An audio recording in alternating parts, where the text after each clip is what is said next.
Hey there, everybody. My name is Chris Whitesides, and I work for California State University Northridge Associate Students Outdoor Adventure Program. And I'm super happy to have you joining us for our virtual tour of the wonders of the world. And we are going to do just that. Go all over the world using Google Earth as we explore 14 different sites and talk about 7 others. Before we jump into it, I want to do a quick disclaimer that I'm not a historian, not a geologist, biologist. Don't think I ever even took a history class in college. Just a person that likes to travel and wanted to share some of these places with you during our quarantine routine. So without further ado, I'm going to go ahead and share the Google Earth tour on my computer, and we will get going. So the disclaimer, another disclaimer to all this, is that there is no formal 7 wonders of the world, 7 wonders of the natural world. The UN didn't come together and vote on specific sites, and it wasn't ratified and agreed on by the entire population of the planet.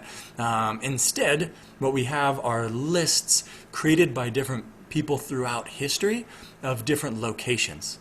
The first set of 7 in a list that we're going to go through is the wonders of the ancient world, and that was a list comprised by the Greek historian Herodotus, and these really are the 7 wonders of the Mediterranean world. After that, we're going to shift gears and jump into Google Earth to do the 7 wonders of the natural world and the 7 new wonders, or 7 wonders of the modern world. Those 2 last sets are comprised and created by a Swiss foundation called New7, which actually put out some global polls and got people interested and kind of got a consensus idea of different locations and where they should be situated on their importance for tourists and cultural history. But without further ado, here's Herodotus's 7 wonders of the ancient world. The first of which, up in this corner, is the Great Pyramids at Giza, which is actually a pyramid complex of a whole bunch of these different tomb structures that were created to look like the rays from the god of the sun, Ra. And this is the only wonder of the ancient world that's still around, that you can still visit today. Moving on from that, we have the Hanging Gardens in Babylon, which were built by an emperor for his homesick wife, who really was missing the lushness, the tropics of her homeland. So he built this massive garden just for her. Excuse me.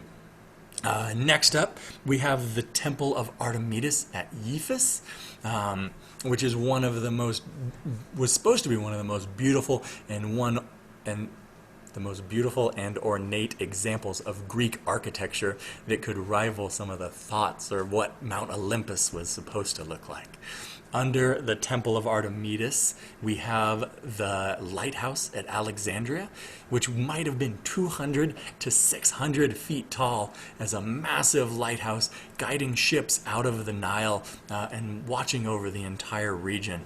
After that, we have the statue of Zeus, which a funny kind of myth story is that a Roman emperor actually wanted it moved back to Rome, and he was going to replace the head of Zeus with his own head, because it's a really cool 40-foot tall statue. Who wouldn't want that? When the Roman soldiers, Roman construction folks went in to move it, the statue of Zeus just laughed at them for their folly in trying to remove the statue. After that, we have the Colossus at Rhodes, which is this massive statue that is said to have one leg on either side of a port at Rhodes, and you can kind of see in the bottom of that picture ships going underneath. Structurally, historians aren't sure if that was actually feasible as far as this massive metal weight-bearing statue. But earthquakes and looting have actually left almost no sign of this Colossus at Rhodes, but we just have historical accounts. And finally, we have the mausoleum at Halicarnassus, which a governor built as this massive tomb, and it's actually where we have the terminology, or the etymology of the word mausoleum. This was the prototype. This was the first of its kind, and now we know tombs as mausoleums, as these grandiose structures. So now we're going to jump from Herodotus's list of 7 wonders of the ancient world, and we are going to zoom into the New 7 Foundation's list of 7 wonders of the natural world. The first of which is one of my favorite spots in the Grand Canyon in Arizona in the U.S. This is a cool example of our, kind of as humanity, our evolving psyche on what we think of pristine wilderness or what we think of wonders. Because a lot of the first explorers of European descent, Spanish and other Europeans, actually thought of this as a desolate wasteland where you could never have a community, there was no value. One such explorer was John Wesley Powell, who was one of the first peoples of European descent to navigate down the Colorado River. But in his journal, he just talks a lot of smack on the Grand Canyon. It's this granite tomb. He hates it. It's a cage. But now it's one of the most popular wonders of the world, and for darn good reason. There's nothing else. This doesn't exist anywhere else in the world. Let's go ahead and jump from the Grand Canyon, and we're going to start our flight plan as we move to the border of Tibet and Nepal, as we come upon Mount Everest in the Himalayas. And this peak itself isn't Mount Everest. There wasn't a good Google Earth shot of it, so I apologize for that. But where we are at is at base camp, which is one of the starting locations to actually try and hike to the top of Mount Everest, which hundreds of people do every year. Mount Everest is famous because it is the highest elevation on planet Earth at 29,003 feet. And there's actually a funny story, I don't know if there's any truth to it, but folks tagged it at 29,003 feet because they didn't think anyone would believe they actually measured it if it came out to exactly 29,000 feet above sea level. But a super incredible, super beautiful place where I have a friend that just got back from doing 3D mapping of base camp and of Mount Everest. So next time we do a tour, it might be in a lot more detail. Let's go ahead and jump from Mount Everest to Africa. We're going to go to the border of Zimbabwe and Zambia on the Zambezi River as we take a look at Victoria Falls, a massive canyon where there's all this ton of surface water that pours down and creates a whole waterfall system flowing down. We got this cool rainbow in the shot too, but this was hopefully taken by a legal drone and not an illegal one. But you can see just how massive and expansive this is. And this shot may have been taken during a low water season. The rainy season is usually from November kind of to early spring. And that's probably the best time to go see these waterfalls flowing at maximum capacity. There's a whole bunch of little trails and viewpoints on this other side. Oh, there's a viewpoint right there, and even more rainbows. Let's go ahead and jump from Victoria Falls, and we're going to go down under over to Australia. Oh, I guess we're not. We're going to go in the middle, Central America, into Michoacan, Mexico, where we are at Paracutan Volcano. And you might think I've never heard of that. There are definitely more famous volcanoes like Yellowstone or maybe Hawaiian Islands. But this made its way onto the list of 7 wonders because of its age. This is a relatively new, young volcano, having erupted in 1952. That's when this cinder cone volcano was born. And people have had a really cool, just historical perspective of an eruption and of a geologic feature being made in the past 70 years, which is nothing in the blip of history. But this is how cool that massive cinder cone looks of Paracutan Volcano, and not a wonder that you hear about a lot. Now let's see if we go down under and over to we're going there. As we go to the Great Barrier Reef in Australia, which isn't just one reef, but it's actually 3,000 individual reefs that make up this entire massive ecosystem and over 900 islands. And there's a whole bunch of different ways to interact with this location. Whether you're snorkeling, sorry about that. Let's jump back to where we were. Spoiler alert. Here we are. There's a whole bunch of different ways to see and interact with the Great Barrier Reef, like scuba diving, snorkeling, or boat rides if you're not trying to go underwater. But the Great Barrier Reef is a really cool example of this phenomenon of us loving our natural wonders to death, because as word is out on the Great Barrier Reef, but as these places are subject to more and more tourism every year, it kind of hastens the degradation of the environment. So it's really important to think about how governments manage these wonders of the world, and then how people interact with them. One that doesn't require as much management in terms of physical or people going to visit it is our seventh wonder of the natural world, which is the Northern Lights, which isn't just found in like one spot in Alaska, but it's found at a whole bunch of different locations at a ton of high latitudes, whether that's in places like super far north in Canada, in Alaska, in Finland, or even in Norway too.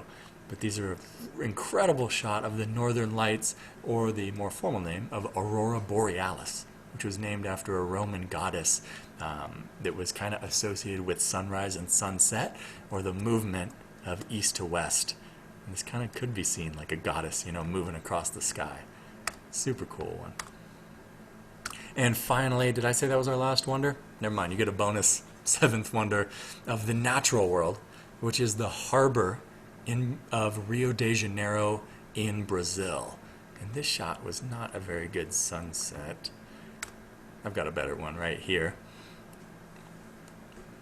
As we check out the harbor, which has some granite cliffs, some massive granite cliffs that have been worn away and eroded, and these kind of fins of granite ridge and mountaintops almost protect the harbor, like a big wall going around it. But really incredible to see, and again, not a wonder of the natural world that we usually think about. And this one's really tidy if you do travel to Rio de Janeiro, because a natural wonder of the new or modern world is the Christ the Redeemer statue right here. This 120-foot statue was funded entirely by donations. $250,000 was raised to have this statue created in France, and it's the largest Art Deco statue of its kind, and then brought over to Rio de Janeiro, where it now calls itself home. And it is absolutely the highest point in the land, which makes it subject to lightning strikes, which I thought was super interesting. The statue is struck by lightning 3 to 6 times a year, and one time it even blew off one of the thumbs of the Redeemer, but you can see it's since been repaired. Let's go ahead and keep on keeping on with the wonders of the New World, or wonders of the modern world, as we jam over to China and explore the Great Wall of China.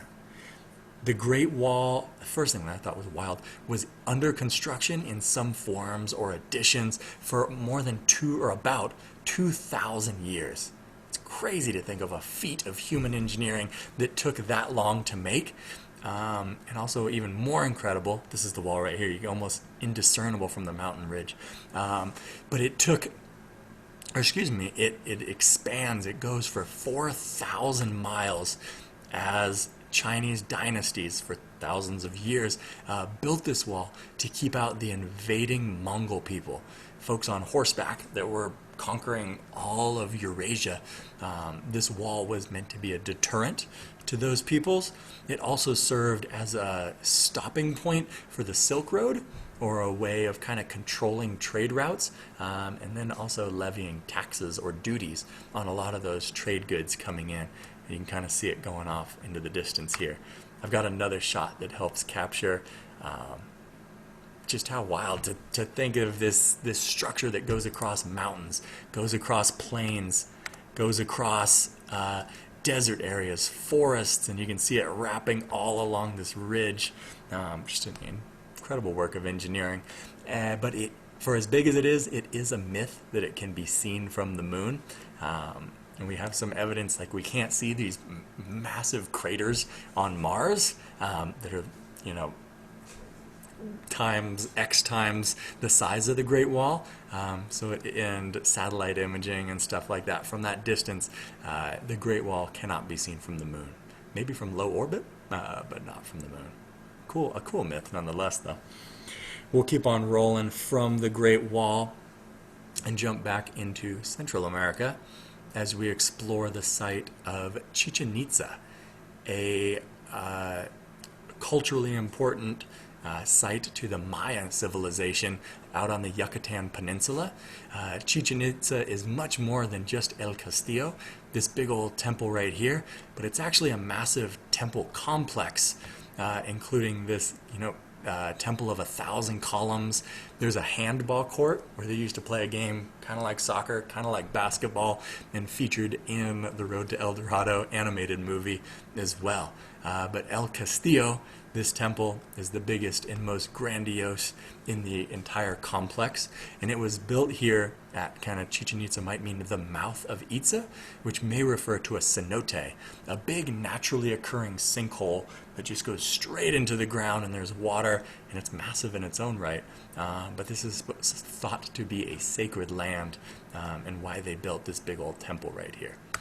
Another cool fact about the Maya people is they were absolutely brilliant astronomers, geometry. They were brilliant architects, and this is actually an observatory that they had built because they were so in tune with astronomy, with the stars, with the planets, and with designs that incorporated that stuff. That El Castillo temple actually has 365 steps, one step for each day in the calendar year. And they did cool stuff with like eclipses and sunrise and sunset. And there's also a time of the year when the way that the light strikes El Castillo, it actually looks like a shadow looks like a serpent god coming down the steps of El Castillo. But it's a really beautiful spot if you want to go visit. And again, this complex has a whole bunch of different locations for you to go and explore.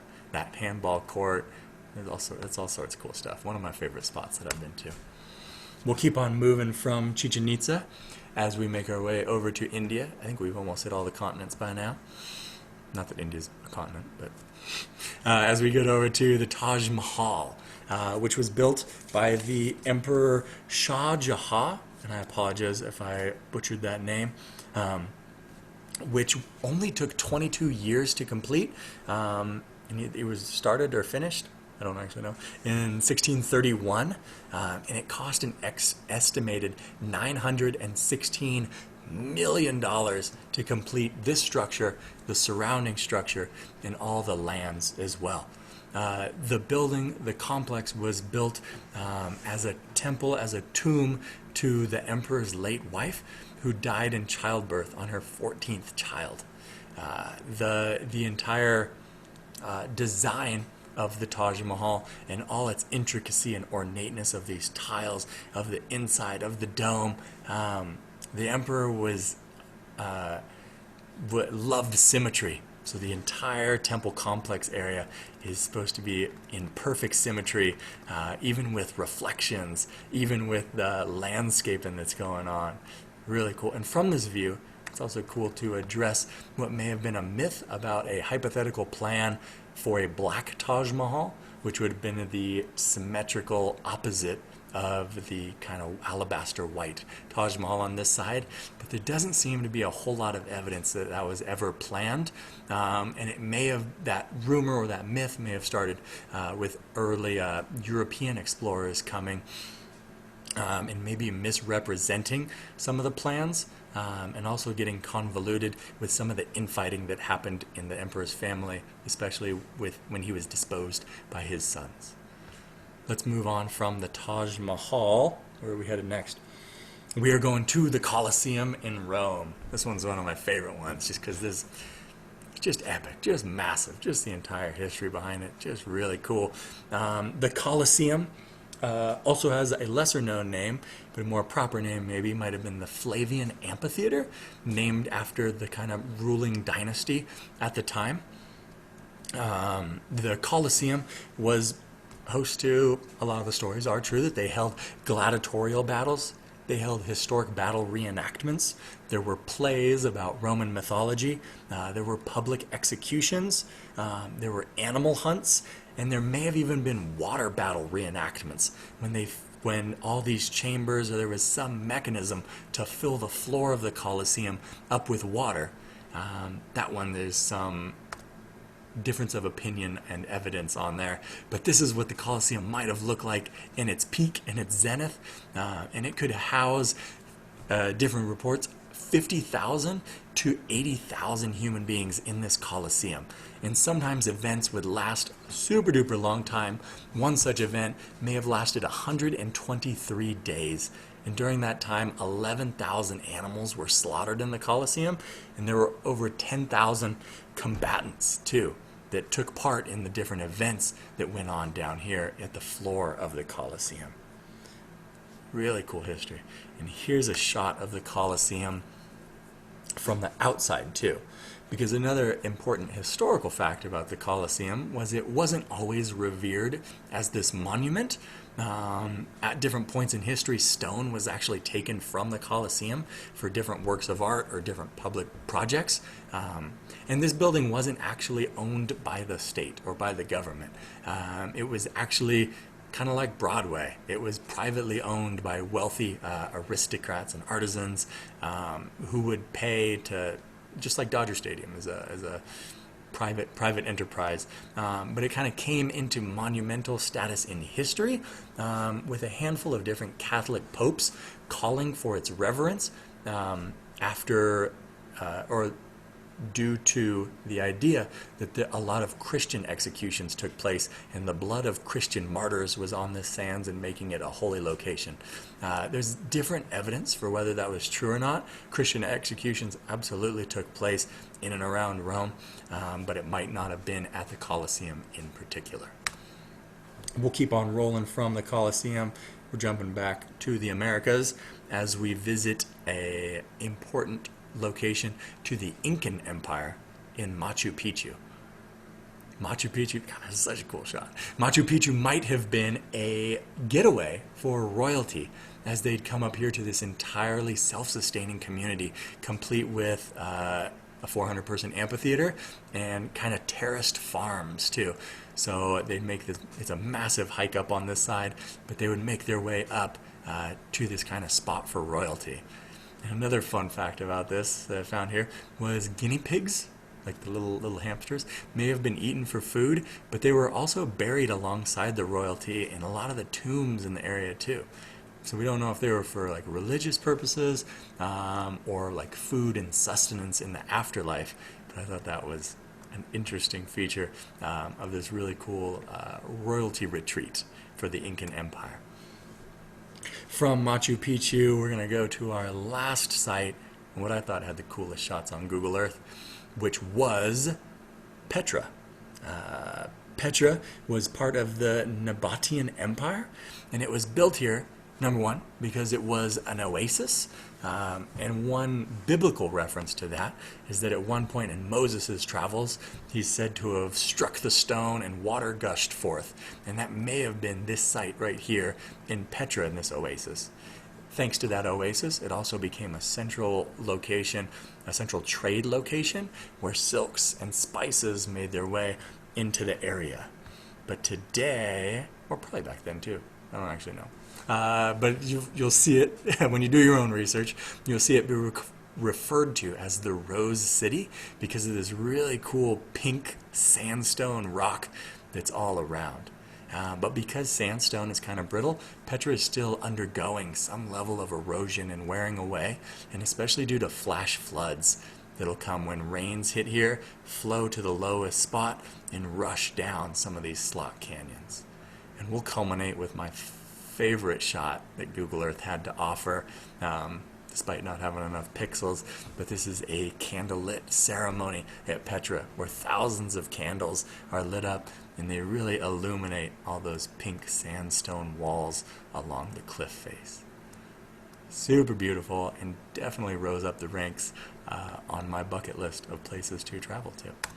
So thank you for joining us for our really abbreviated tour all the way around the world as we checked out 7 ancient sites, or at least talked about them, and then explored the 7 wonders of the natural world and 7 wonders of the modern world. Go ahead and check out some of our other YouTube videos as we explored a whole bunch of different parks. We're going underwater next time, and we'll have some, if you wanted to look more at the Great Barrier Reef, we'll have some 360 shots of those reefs. And we'll just keep on exploring. So thanks for hanging out with me. Hope we gave you new spots to travel to once all this COVID stuff is over and we can go back to enjoying the wonders of the world. Thanks all.